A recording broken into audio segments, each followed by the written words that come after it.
So hello everyone. तो my name is Harsh Kumar Sahu. मैं आज की वीडियो में आप लोग का बहुत बहुत स्वागत करता हूं।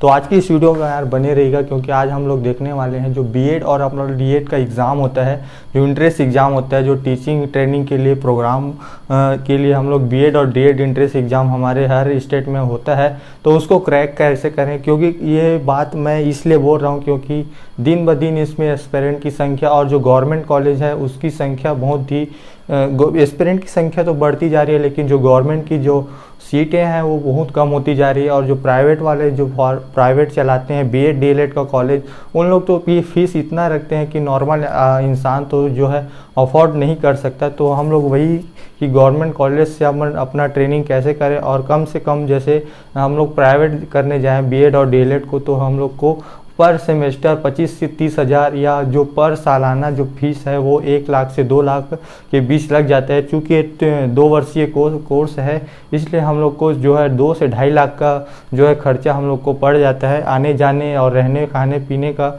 ये अलग खर्चा हो जाता है। तो ऐसे में बहुत ही एक नॉर्मल इंसान के लिए बहुत ही मुश्किल हो जाती है पढ़ाई की। हम लोग बीएड और डीएलएड का कोर्स कैसे करें। और गवर्नमेंट जैसे कि हम लोग ने गवर्नमेंट हमारे जो व्यापम है सीजी स्टेट का मैं अगर बात करूं, तो जैसे कि हम लोग देखते हैं कि जो गवर्नमेंट कॉलेज की संख्या है वो मात्र 40,000 या मतलब गवर्नमेंट और प्राइवेट मिला के जो बीएससी और डीएलएड दोनों का मिला के जो प्राइवेट और गवर्नमेंट सीट है उसमें जो सीटों की संख्या है वो मात्र 14,000 है। उसमें जो और जैसे कि न्यूज़ निकल के आ रहा है कि जो एस्पिरेंट की संख्या है वो कितना है 2 लाख। ऐसे में यार एक ज़रूरी हो जाता है कि इसका ये प्रॉपर स्ट्रेटर्जी से हम लोग बीएड और डीएलएड का इंट्रेंस एग्ज़ाम दें और उसे आसानी से एग्ज़ाम मैक्सिमम मार्क्स ला के अच्छे रैंक ला के उसको क्रैक करें और अपना गवर्नमेंट सीट जो है सिक्योर करें और 2 साल अपना मौज मस्ती के साथ अच्छे से जो है बीएड डीएलएड का ट्रेनिंग करें और प्रॉपर गाइडेंस मिले आप लोग को जो है गवर्नमेंट टीचर के द्वारा। ठीक है। तो ऐसे में यार जैसे कि अपन 2 लाख एस्पिरेंट देखते हैं। अब कई लोग सोचते होंगे तो भैया कि ये 2 लाख में तो बहुत लोग तो पेपर नहीं दिलाएंगे तो हमारा सिलेक्शन तो आसानी से हो जाएगा। हाँ, बट ये इसमें तो ये जैसे अब जैसे मान लेते, लेकिन यार वही तो देखो ना, सीट गवर्नमेंट और प्राइवेट मिला के जो है 14,000 सीट है और इसका फीस देखो 1 से 1.5 लाख फीस है। और जैसे गवर्नमेंट में पढ़ने जाओ तो वहाँ फीस जो है 2 से 3 हज़ार रुपये में काम हो जाता है। ठीक है। तो जैसे कि हम लोग देखते हैं जैसे 2 लाख बच्चे, जैसे माल आप सपोज करके बात करते हैं कि जैसे जिसमें इसमें से 1 लाख बच्चे जो है अपना जो 1 लाख बच्चे हैं वो एग्ज़ाम में जैसे बैठ रहे हैं, एग्ज़ाम में नहीं बैठ रहे हैं। ठीक है। 1 लाख जो बच्चे हैं वो एग्ज़ाम दे रहे हैं। ठीक है। यहाँ पर हम लोग सपोज करते हैं कि जो 1 लाख बच्चे हैं वो बस एग्ज़ाम दे रहे हैं। तो अरे यार एग्ज़ाम तो दे रहे हैं, देखो ना इसको। ठीक है। तो जैसे 2 लाख बच्चे हैं, अब 2 लाख तो बच्चे दिला रहे हैं इसको, लेकिन 1 लाख तो है एब्सेंट हो गया। मान लो जाए वो 1.5 लाख आ जाता है। अब क्या है, इसको व्यावसायिक पाठ्यक्रम है, सबको नौकरी चाहिए, सबको टीचर बनना है, तो आजकल ये देते हैं एग्ज़ाम देने, क्वेश्चन पेपर घर लाने के लिए ये आजकल आदमी पूरा पीछे पड़ा है, क्योंकि उसके पीछे प्रॉपर गाइडेंस, उसके माता पिता सब अवेयरनेस हो रहे हैं। तो इसमें क्या है कि जैसे 1 लाख बच्चा एब्सेंट हो जाता है। ठीक है। एब्सेंट इसको हम लोग एब्सेंट मान लेते हैं। अब जैसे 1 लाख बच्चा जो है वो पेपर दे रहा है। ठीक है। अब जैसे सीट की बात करें हम लोग गवर्नमेंट और प्राइवेट सीट में जो है इसमें से जो है 50% कोटा जो है SC ST वालों के लिए होता है, ST SC वालों के लिए होता है। ठीक है। तो ऐसे में जो है 50% कोटा तो हम लोग SC ST वालों के लिए मान लेते हैं, और जैसे कुछ कोटा हम लोग माने तो हम लोग का 50% वाला जो है कोटा रहता है OBC और जनरल वाले ले लेते हैं। ठीक है। तो जनरल वाले ले लेते हैं, OBC और जनरल वाले 50 और जो SC ST होते हैं 50। तो ऐसे में क्या होता है कि OBC SC ST में तो सिलेक्शन नहीं होना है हमारा, जैसे OBC वाले हैं हम, तो उसमें क्या रहता है कि जनरल में भी नहीं होगा, तो जनरल में हम लोग को दूसरे जाति के लोग ले लेते हैं। तो ऐसे में क्या है, हम लोग के लिए और ज़्यादा मुश्किलें हो जाती है OBC और जनरल, क्योंकि आरक्षण का वहाँ पर बात आ जाता है। तो ऐसे में एक जो है जो नॉर्मल जो बच्चे हैं OBC और जनरल वाले उनके लिए दिक्कत आती है। ठीक है। तो ये तो हम लोग ने जो है कैटेगरी वाइज बात किया। जैसे 1 लाख एग्ज़ाम दे रहे हैं तो उसमें से मान ले जाए जैसे कि सिलेक्शन भी हो जाता है तो इसमें से मात्र 14,000 जाने का होगा। ठीक है। 14,000 जाने का इसमें सिलेक्शन होता है, और उस 14,000 जाने में भी सीट जैसे अफोर्ड करना रहता है तो उसमें भी लड़कियों की संख्या बहुत ज़्यादा रहती है। लड़कियों की संख्या मैक्सिमम रहती है, जैसे 100 में तो 70% तो अपन लोग जो है गर्ल्स को ही माने, क्योंकि आजकल गर्ल्स ही ज़्यादा पढ़ रही हैं और उनको परसेंटेज भी ज़्यादा आता है, तो इसमें से 75%। अब बॉयज़ का जो है यहाँ पास बहुत ही मुश्किलें बढ़ जाती है, क्योंकि उनको सीट नहीं मिल पाती, ना गवर्नमेंट कॉलेज में सीट मिलती है ना प्राइवेट कॉलेज में मिलती है। तो ऐसे में कहा जाए यार लड़के लोग ठीक है मर जाए, तो ऐसे में क्या होता है, यही दिक्कत होता है। तो इसके लिए हम लोग बीएड और डीएड में क्या क्या स्ट्रेटजी अपनाएं, कैसा क्वेश्चन पेपर का पैटर्न फॉलो करें, उसी पे बात करते हैं। तो चलिए शुरू करते हैं हम जो है इसका क्या क्या स्ट्रेटजी, क्या क्या प्लानिंग करना है, ठीक है। तो मैं यहाँ पास प्रॉपर जैसे पहला बता दे रहा हूँ कि आप लोग को जो है बीएड डीएड एग्ज़ाम का जो है पेपर पैटर्न के बारे में हम लोग डिस्कस करते हैं, ठीक है। जैसे पेपर पैटर्न है जो रहता है, यहाँ पास हम लोग पहला टॉपिक लिख लीजिए आप लोग कि पैटर्न के बारे में बात करते हैं। यहाँ पास पैटर्न को मैं बताऊंगा क्योंकि मेरे पास जो है क्वेश्चन पेपर है यहाँ पास जो पिछले वर्ष का था क्वेश्चन पेपर, तो यहाँ से मैंने कुछ पॉइंट उठाए कि कैसा टाइप सा प्रश्न पूछा जाता है। क्योंकि मैं एग्ज़ाम क्रैक कर चुका हूँ, मैं गवर्नमेंट डीएलएड कॉलेज से डीएड की पढ़ाई कर रहा हूँ, तो मेरे को थोड़ा सा जानकारी है कि कैसे टाइप से होता है। तो आप लोग प्रॉपर बनिए रहेगा वीडियो में। तो चलिए सबसे पहले हम लोग पैटर्न की बात करते हैं, ठीक है। तो इसमें जो है 100 नंबर का जो है क्वेश्चन रहता है, 100 नंबर का जो है 100 क्वेश्चन रहता है, नो निगेटिव मार्किंग रहता है, ठीक है, नो निगेटिव मार्किंग, ठीक है, नो निगेटिव मार्किंग रहता है, ठीक है। आप इसमें से कितना भी का गोला लगा सकते हो, लेकिन आज मैं एक प्रॉपर एक बेस्ट स्ट्रेटर्जी आप लोग को लास्ट में बताऊंगा, या बेस्ट प्लानिंग बेस्ट टिप्स, तो आप लोग जरूर से बने रहिएगा, क्योंकि उसी से एग्ज़ाम क्रैक होता है, ठीक है। तो सबसे पहले हम पैटर्न की बात करते हैं। 100 नंबर का प्रश्न होता है, जिसमें से हम लोग का जो है जनरल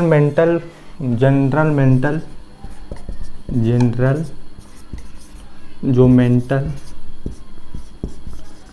एलिजिबिलिटी, जनरल मेंटल जो मानसिक जो बुद्धि का प्रश्न आता है, उसमें से जो है अपन लोग का 30 मार्क्स का क्वेश्चन आता है, ठीक है। यहाँ पर से 30 मार्क्स का क्वेश्चन आता है, जिसमें कि सबसे जो मेन चीज़ रहता है वो रीजनिंग रहता है, रीजनिंग, ठीक है। अब इसमें भी रीजनिंग में हम लोग क्या क्या पढ़ें वो भी मैं आप लोग को बताऊंगा। पहले हम लोग पैटर्न के बारे में देख लेते हैं, ठीक है। उसके बाद एक जो पहला पार्ट 1 में रहता है, ये पार्ट 1 में रहता है। उसके बाद पार्ट 2 आता है, ठीक है।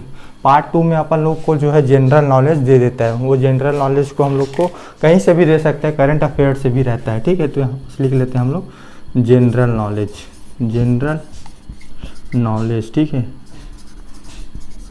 General knowledge. क्योंकि बीएड और डीएड यहाँ पर बीएससी बीएड भी एक कोर्स होता है, उसमें भी सेम पैटर्न फॉलो होता है, तो वो बच्चे भी देख सकते हैं, ठीक।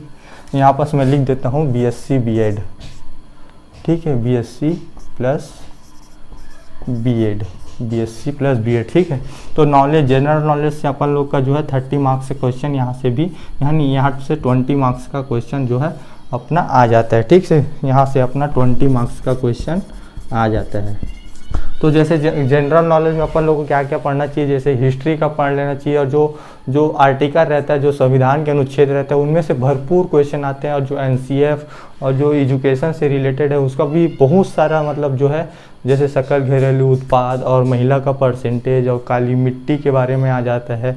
कई बार तो पूछा जाता है कि इतिहास के बारे में, कई बार जो मोदी जी उद्घाटन कर रहे हैं उसके बारे में। तो आप लोग ऐसी करंट अफेयर को कलेक्ट कीजिए, न्यूज़पेपर पढ़ते रहिए, ताकि आप लोग को एग्ज़ाम क्रैक करने में, क्योंकि यही मार्क्स स्कोरिंग रहता है और ये मार्क्स स्कोरिंग रहता है।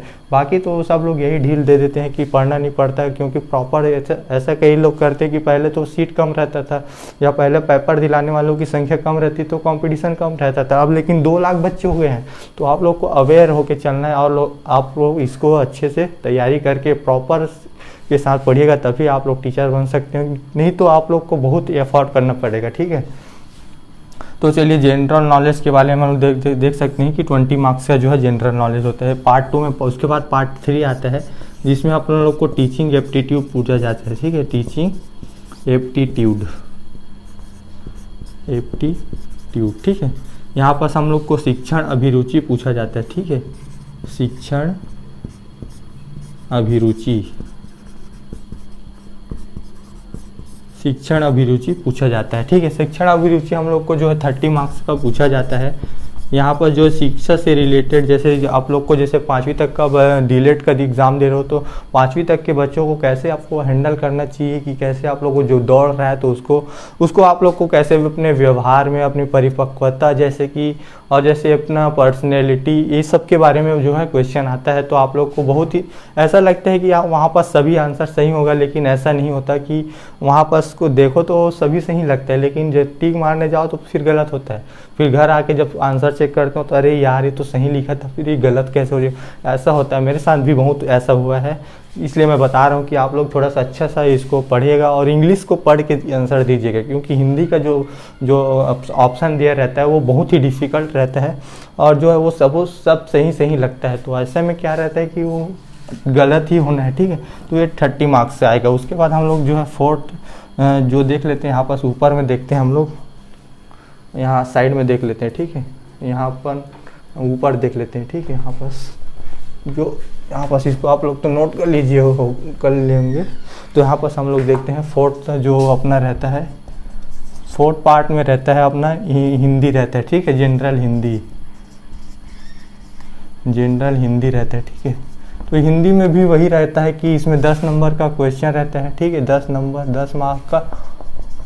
तो हिंदी में कैसे आप लोग को करना है, ठीक है। हिंदी में जैसे कि आप लोग को दे देते हैं मुहावरा या शुद्धि या जो भी उससे, जैसे ग्रामर को आप लोग जरूर से पढ़िएगा। जैसे तलु होता है, स्वर व्यंजन के बारे में आप लोग को, समास संधि इसका जो प्रूफ देता है। और आप लोग पूरा ग्रामर पढ़िएगा हिंदी में, जो कि 8वीं तक के आप लोग जो ग्रामर पढ़ते थे, जैसे व्यंजन होता है और जैसे कारक पढ़ते थे अपन लोग की, अपादान, कारक, संप्रदान। तो ये सब चीज़ को आप लोग हिंदी में पढ़िएगा और मुहावरा को जरूर से पढ़िएगा। और एक चीज़ मैं भूल रहा हूँ, हाँ, आप लोग जो है हिंदी में जो है शब्द को दिया रहेगा और उसमें जो चिन्ह जैसे कि यहाँ पास अनुस्वार, अनुधैर्य, ये सब का चिन्ह का जो उपयोग है उसको पूछा जाता है। और जो स्वर है, जैसे गला से बोला जाता है कि होठ से बोला जाता है, ऐसा करके पूछा जाता है क्वेश्चन। तो आप लोग बहुत ही अच्छे तरीके से इसको ग्रामर की तैयारी कीजिएगा और अपोजिट वर्ड भी याद कर लीजिएगा, क्योंकि कई बार पूछ दिया जाता है। और अपने मन से एकदम मस्त आराम से सोच के आंसर लिखिएगा, क्योंकि ये जो पेपर है वो जो है 150 मिनट का होता है पेपर, ठीक है। 150 मिनट का जो है एग्ज़ाम होता है। तो आप लोग को एक मिनट में आराम से मस्त पढ़ के तुरंत गोला लगाना, उसको ज़्यादा सोचते नहीं रहना चाहिए, ठीक है। क्योंकि आप लोग का जो टाइम है वो रीजनिंग खींचेगा, इसमें आप लोग को टाइम नहीं देना है। उसके बारे में आगे बताऊंगा, ठीक है। उसके बाद जो है पार्ट 5 में अपन लोग को जो है जनरल हम लोग को इंग्लिश का क्वेश्चन दे देता है, ठीक है। जनरल इंग्लिश आता है जो कि 10 मार्क्स का रहता है, ठीक है। 10 मार्क्स का रहता है। आप लोग यहाँ पर से कैलकुलेट कर सकते हैं, 30 20 कितना हो जाएगा, 50 हो जाएगा। 50 + 30 80 हो जाएगा, फिर ये 10 100, तो टोटल 100 मार्क का जो है क्वेश्चन आता है, ठीक है। 100 मार्क्स में आप लोग को जो है अच्छे से प्रिपरेशन करना है, और जो 150 मिनट है उसको आप लोग को अच्छे से प्रॉपर एकदम मस्त इधर उधर इतना थाका झाकी ना करके आपको क्वेश्चन पेपर में ही बने रहना है। और जो भी जैसे लगे आंसर है तो फटाक से आप लोग आंसर शीट में गोला करिएगा। और आप लोग को बता दूं कि आप लोग 2-3 आंसर शीट का प्रैक्टिस करके घर से जाइएगा, क्योंकि वहाँ पर जो गोला लगाने में है जो दिक्कत होती है, ठीक है। क्योंकि बहुत सारा गोला रहता है, उसी में डबल गोला लग जाता है, ठीक है। मेरे साथ हुआ था कि मैं जैसे 4 ऑप्शन दिया रहता है, तो यहाँ पास ऐसा गोला दिया रहता है, तो मैं दोनों में गोला भर के आ गया था, इसलिए मेरा काफ़ी सारा आंसर जो है गलत हो गया था, ठीक है। तो सबसे पहले हम लोग रीजनिंग के बारे में बात करते हैं, क्योंकि जो इसमें से इन सब टॉपिक्स में से हम बात करें तो सबसे स्कोरिंग पॉइंट कौन रहता है, तो सबसे स्कोरिंग पॉइंट जो है जनरल मेंटल एलिजिबिलिटी रहता है। क्योंकि सभी बच्चे, जो मैक्सिमम बच्चे रहते हैं, 1 लाख में से 50,000 बच्चे जो रहते हैं, वो सबसे पहले जनरल नॉलेज और शिक्षण अभिरुचि में कूदते हैं, और ज़्यादा से ज़्यादा हिंदी इंग्लिश में कूदते हैं, ठीक है। उससे ज़्यादा कहीं नहीं होता। तो आप लोग सबसे पहले मेन स्ट्रेटजी रहना चाहिए कि आप लोग जल्दी से जल्दी मेंटल एलिजिबिलिटी का यूट्यूब से तैयारी करें। यूट्यूब में बहुत सारा वीडियो पड़ा हुआ है, और आप लोग एक बुक भी ले सकते हैं। जैसे बुक लेते हैं तो उसमें बहुत सारा दिया रहता है, लेकिन बुक से क्वेश्चन नहीं आता है, ये मैं बता देता हूँ। तो आप लोग मेंटल एलिजिबिलिटी का जो क्वेश्चन है वो आप लोग यूट्यूब से तैयारी कीजिएगा। उसके लिए मैं कुछ इंपॉर्टेंट टॉपिक आप लोग को बता देता हूँ, ठीक है। उसके उसके बाद जो टीचिंग एप्टीट्यूड है इसको आप लोग लास्ट के 1 घंटे में बनाइएगा और फटाफट से गोला मार के हुए बनाइएगा, ठीक है। उसके बाद जनरल नॉलेज पक्का बनता नहीं, उसमें से मात्र जो है 20 नंबर का जो रहता है उसमें 10 बस बना लीजिएगा, क्योंकि इसमें बहुत इतिहास पूछा जाता है जो कि बहुत ही अपन लेवल से बहुत ही बाहर रहता है, तो ये तो किसी से बनता, ये बता दूँ, ठीक है। उसके बाद जो हिंदी है, हिंदी तो इंग्लिश मीडियम के बच्चों से नहीं बनेगा, हिंदी तो नहीं बनता, ठीक है। उसके बाद जो हिंदी है तो आप लोग हिंदी मीडियम के जो बच्चे हैं वो हिंदी में ज़रूर से मतलब जैसे 10 नंबर के क्वेश्चन है तो 8 नंबर तो लाने का ही कोशिश कीजिएगा, ताकि आप लोग का स्कोरिंग नंबर है और आपका जो रैंक है वो काफ़ी बढ़े, ठीक है। उसके बाद जो जनरल इंग्लिश है, जनरल इंग्लिश में हम लोग को अनसीन पैसेज पूछा जाता है एक, तो अनसीन पैसेज तो मैं बनाने का जो ट्रिक है वो बताऊंगा कि अनसीन पैसेज तो समझ नहीं आता है, क्योंकि इसको लास्ट में आप लोग ट्राई कीजिएगा अगर टाइम मिलता है, तो ऐसे भी इंग्लिश तो बनता नहीं, ठीक है, इसमें तुक्का ही काम आता है। तो आप लोग जैसे तुक्का मारते हैं तो सबसे ज़्यादा बेस्ट प्रायोरिटी जो है बी नंबर को दीजिएगा, ठीक, क्योंकि जब मैंने एग्ज़ाम दिया था तो बी नंबर का जो एग्ज़ाम ऐसे में तुक्का मारता था, तो मेन बी को एग्ज़ाम मतलब जो बी नंबर रहता है तो बी ऑप्शन उसको तुक्का मारना है, ठीक है। तो जो क्योंकि पहला तो देता नहीं, क्योंकि आदमी पहला मारता है ऐसे करके, लेकिन मोस्टली आप लोग बी मार के आ जाइएगा, ठीक है। उसके बाद जैसे कि अनसीन पैसेज को आप लोग सॉल्व होता है तो सॉल्व करना नहीं होता ना, तो आप लोग जैसे एक बार पढ़ना अगर टाइम रहेगा तो लास्ट में बनाना है इसको इंग्लिश को, ठीक है, क्योंकि इंग्लिश थोड़ा हार्ड रहता है और अपन हिंदी मीडियम वालों को समझ नहीं आता है, क्योंकि वो इंग्लिश मीडियम वालों के लिए बना रहता है, इंग्लिश मीडियम वालों से भी नहीं बनता, इसलिए तो है, ठीक है। तो मेन अपन लोग का 3 टारगेट तो ये है, मतलब ये दोनों सेक्शन में अपन लोग को मेन टारगेट करना है। और कैसे कैसे हम लोग जैसे 50 मार्क्स जो अपन लोग का 60 मार्क्स का क्वेश्चन है ये दोनों में, ठीक है, तो ठीक 60 मार्क्स का क्वेश्चन होता है, उसमें से अपन लोग को 50 लाना है कम से कम, तब अपन लोग का जो है रैंक बहुत बढ़ेगा और अपन लोग गवर्नमेंट सीट के लिए एलिजिबल हो जाएंगे, ठीक है। तो सबसे पहले हम लोग देखते हैं कि जनरल मेंटल एलिजिबिलिटी में आप लोग को कौन कौन सा टॉपिक जो है पढ़ लेना चाहिए, ताकि आप लोग को एग्ज़ाम में हेल्प मिले, ठीक है। तो सबसे पहले मैं इसको मिटा देता हूँ, अगर आप लोग इसको स्क्रीनशॉट लेना चाहते हैं तो ले सकते हैं, ठीक है। तो सबसे पहले इसको मैं मिटा देता हूँ। तो सबसे पहले हम लोग मेंटल एलिजिबिलिटी के लिए कुछ मेन टॉपिक्स देखेंगे, जिसको आप लोग को यूट्यूब के थ्रू तैयार कर लेना है और उसको अपने एक नोट्स बना के रखना है, ताकि आप एग्ज़ाम के टाइम में रिवाइज कर सकें और जो अपने जो पेपर जाए तो अब आप लोग को ज़्यादा से ज़्यादा दिक्कत ना हो, आप लोग इजीली सॉल्व कर सके। तो चलिए शुरू करते हैं हम। जो मेंटल एलिजिबिलिटी जो रीजनिंग का क्वेश्चन है, ठीक है, रीजनिंग, ठीक है,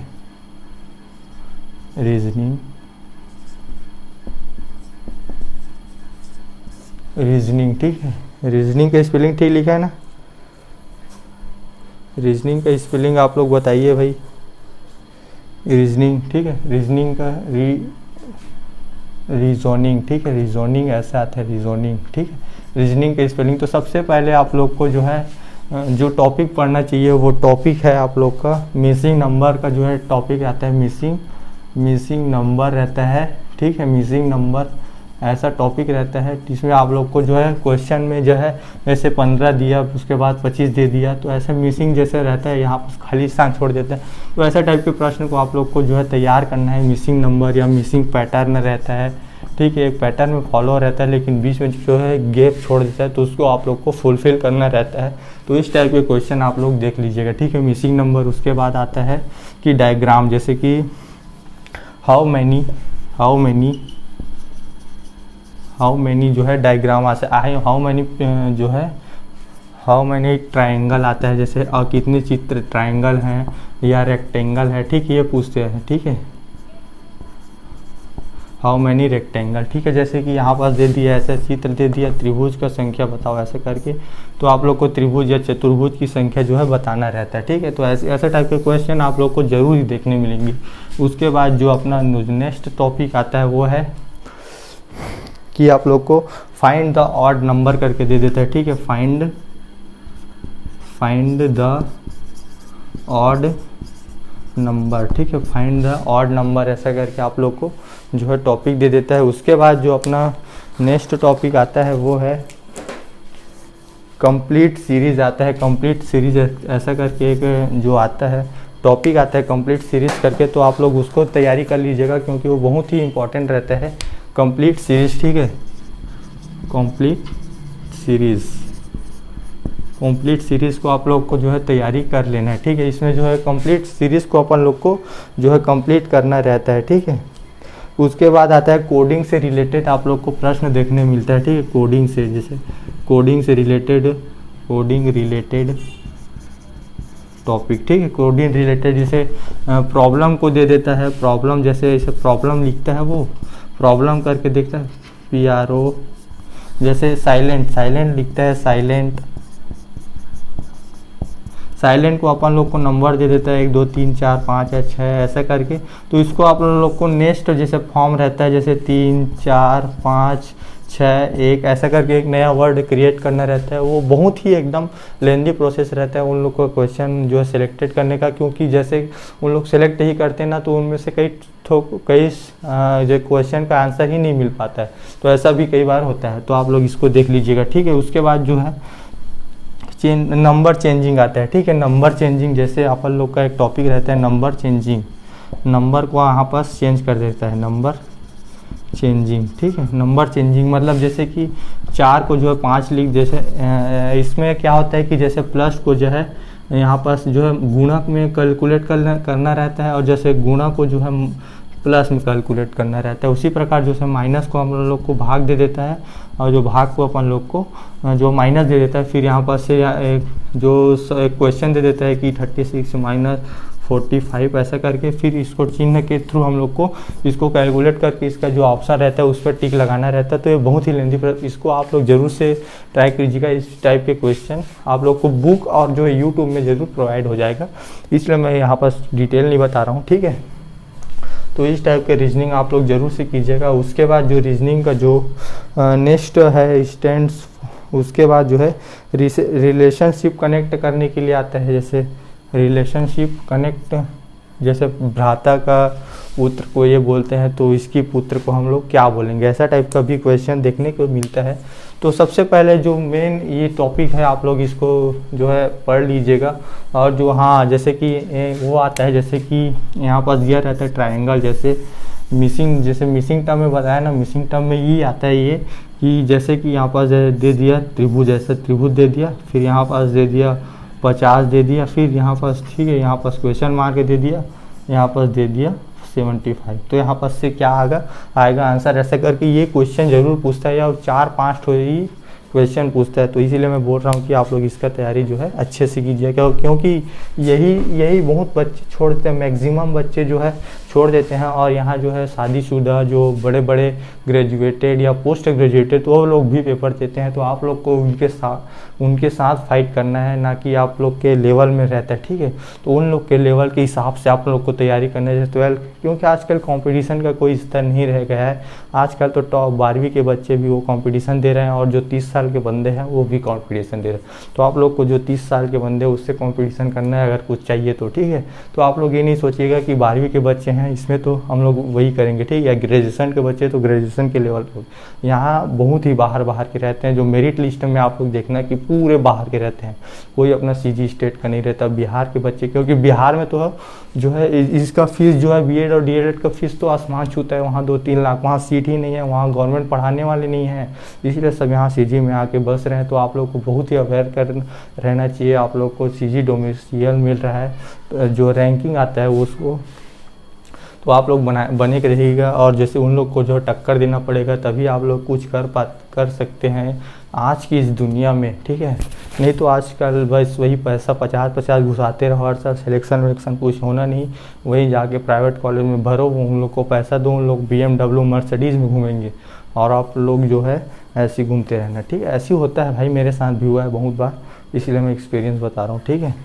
तो चलिए शुरू कर, ये तो आप लोग इसको नोट कर लीजिएगा। और जो भी जैसे यूट्यूब शुरू करेंगे तो उसमें से कैप्शन में आते जाते हैं ये वीडियो देख लो, तो आप लोग ज़रूर से देखिएगा। उसका प्रॉपर जो नोट्स बनाइएगा यार, तो इसमें फिर से यहाँ लिख रहा हूँ फिर से, ठीक है। जो आप लोग नोट्स बनाइए, ठीक है। नोट्स आप लोग एक कॉपी में जो है नोट्स बनाइए, तभी आप लोग का पूछोगा। नहीं तो आज पढ़े कल फेंक दिए, फिर से वही काम आएगा, फिर से वही चीज़ में टाइम वेस्ट करो, ऐसा नहीं चलता यार, ठीक है। इसलिए आप लोग जो है इसका जो है नोट्स तैयार कीजिए। जैसे शिक्षण अभिरुचि में आता है, उसके बाद अपन लोग शिक्षण अभिरुचि का थोड़ा सा देख लेते हैं, ठीक है। टीचिंग एप्टीट्यूड का उसके बाद में थोड़ा सा आप लोग को थोड़ा जो है कैसे नंबर इंक्रीज़ करना चाहिए, कैसे नंबर लाना चाहिए, वो मैं आप लोग को बताऊँगा। ठीक है, आप लोग बने रहिएगा वीडियो में, कृपया बोरिंग मत हो जाइएगा।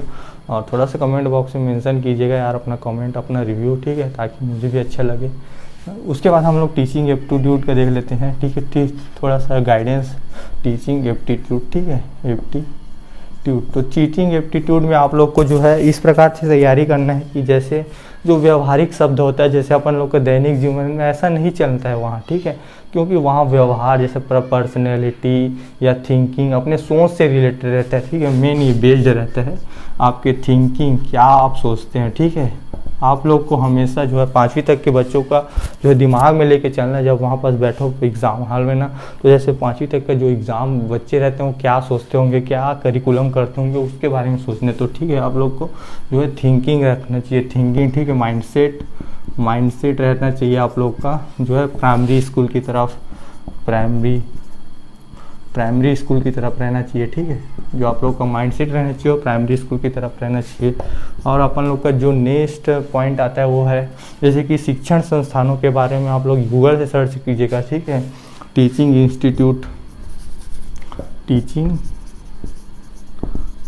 इंस्टीट्यूट के बारे में आप लोग इसका फुल फॉर्म पूछ देता है। ठीक है, जैसे कि एनसीएफ का फुल फॉर्म क्या होता है, तो इसका जो फुल फॉर्म होता है नेशनल करिकुलम। एनसीपी का जो फुल फॉर्म रहता है वो करिकुलम नेशनल एनईपी। ठीक है, एनईपी है नेशनल एजुकेशन पॉलिसी, ऐसा टाइप से कुछ आप लोग को जो क्वेश्चन दे देता है। ठीक है, एनटीपीसी ऐसा टाइप से अपन लोग को जो है, ये आप लोग गूगल में सर्च कीजिएगा संस्थानों के बारे में, इंस्टीट्यूट जो है, जैसे कि कोठारी आयोग चलता था पहले।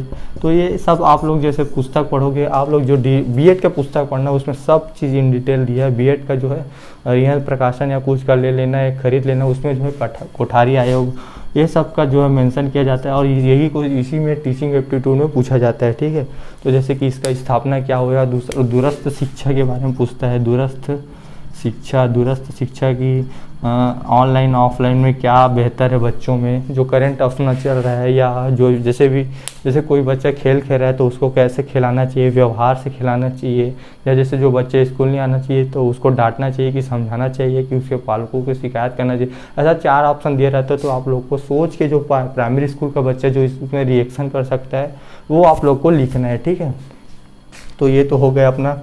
उसके बाद अपन लोग जैसे ये बात करते हैं, इसमें आप लोग जैसे क्वेश्चन देखोगे ना तो आप लोग को तुरंत टिक मारते हुए चलना है। तो ठीक है, उसके बाद प्रो टिप्स मैं आप लोग को बीच से लेता हूँ, फिर उसके बाद अपन लोग जो है इस सेशन को एंड करेंगे। ठीक है, उसके बाद मैं आप लोग के बीच प्रो टिप्स बता रहा हूँ, उसको आप लोग जरूर से पढ़िएगा। ठीक है, जैसे प्रो टिप्स उसको ना जैसे आप लोग अप्लाई करके आइएगा एग्ज़ाम में, और मैक्सिमम मार्क्स जैसे स्कोर करना रहता है। जैसे सिलेक्शन की बात करें, ठीक है, प्रो टिप्स। ठीक है, प्रो टिप्स में क्या रहता है कि जैसे सबसे पहले आप लोग को प्रो टिप्स ये देता हूँ कि मैं जैसे आप लोग जब भी एग्ज़ाम लिखें, ठीक है, एग्ज़ाम लिखें तो आप लोग 60 से 70, ठीक है, 60 से 70 मार्क्स जैसे लाओगे तभी आप लोग का जो है गवर्नमेंट सीट मिलेगा। ठीक है, गवर्नमेंट सीट मिलेगा 100 में। ठीक है, 100 में जो है 70 से 100 मार्क्स लाओगे तब आप लोग का 100 से 200 300 रैंक रहेगा। क्योंकि जो कॉलेज है वो संभाग स्तरीय, मतलब 3 जिला मिला के जो है 100 सीट मिलता है। ये अपना जो है डाइट का है। ठीक है, डाइट का जो गवर्नमेंट डाइट का यहाँ पर लिख लेते हैं कि 3 जिला मिला के अपना है 100 सीट। तो 100 सीट में आप लोग को सिलेक्शन करना है। 100 सीट में रहेगा जो है 60% तो अपना रहेगा SC/ST रहेगा, ST/ST रहेगा, उसमें 10% तो अपना जो है गर्ल्स रहेगा। ठीक है, उसमें से अब बॉयज़ लोग देख लो कि कैसा सिलेक्शन होना है। ठीक है, तो 70 लोग का सीट ऐसे ही भर गया।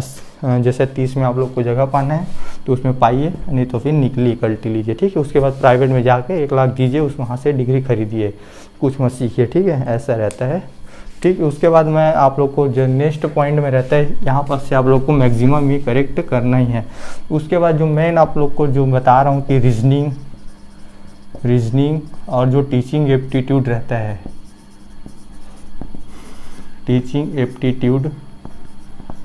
ये आप लोग का स्कोरिंग पॉइंट रहता है, ठीक है। स्कोरिंग पॉइंट रहता है, तो आप लोग को इसको ज़रूर से अच्छे से तैयारी करना चाहिए, ठीक है। इसको रीजनिंग का जो है यहाँ पर से आप लोग इसी सुधार लीजिएगा। रीजनिंग का जो और टीचिंग एप्टीट्यूड है, ये जो स्कोरिंग पॉइंट रहता है। उसके बाद जो नेक्स्ट है कि आप लोग को ना, जैसे बहुत लोग क्या करते हैं सभी में गोला लगा के आ जाते हैं, तो ऐसा नहीं करना। जो आप लोग को सही लग रहा है उतने बस का गोला लगाइए, क्योंकि व्यापम का एक छुपा रुस्तम ट्रिक ये है कि आप लोग जितना भी गोला लगाते हो उसमें से ही आप लोग को कैलकुलेट किया जाता है कि आप लोग कितना % के हकदार हो। तो आप लोग इसको ज़रूर से ध्यान लीजिएगा, ठीक है। तो जितना बनता है उतना गोला लगाओ, ठीक है। जितना बनता है उतना गोला, ठीक है। आप लोग को सभी में गोला नहीं लगाना है, ऐसा आप लोग करके देखना। और जो मेन रहेगा, जैसे क्वेश्चन नहीं बनेगा ना, क्वेश्चन को गैस करना रहेगा, गैसिंग क्वेश्चन को क्वेश्चन में बी ऑप्शन जो है तुक्का लगाना है, ठीक है। तुक्का लगाना है। अगर मैं आप लोग के बीच एक आध दो वीडियो आप लोग को रीजनिंग के लिए अप्लाई करता रहूँगा। सो ये कुछ प्रो टिप्स हैं जो कि आप लोग को फॉलो करना चाहिए। और प्लीज़ आप लोग जो है पढ़ाई पे ध्यान दीजिए और अच्छे से यूट्यूब को जो है पूरा अच्छे से क्लियर कर लीजिए और प्रॉपर नोट्स बनाइए, ताकि आप लोग का सिलेक्शन हो गवर्नमेंट एग्ज़ाम में, और जो है आप लोग टीचर बनने के एक कदम को जो है पार कर सको। और जो है नहीं लगता गवर्नमेंट में अच्छा पढ़ाई होता है, ठीक है। तो आप लोग ज़रूर से आप लोग अच्छे से पढ़िएगा। So all the best everyone. So मैं ऐसा वीडियो बनाता रहता हूँ, और जैसे और भी आप लोग जैसे कमेंट बॉक्स में कहते हैं, तो मैं इससे रिलेटेड और भी वीडियो आप लोग के बीच लाता रहूँगा। सो प्लीज़ कमेंट बॉक्स में अपना रिव्यू दीजिएगा, और मेरे चैनल को लाइक सब्सक्राइब कर दीजिएगा दोस्तों, क्योंकि बहुत मेहनत लगती है। So thank you everyone.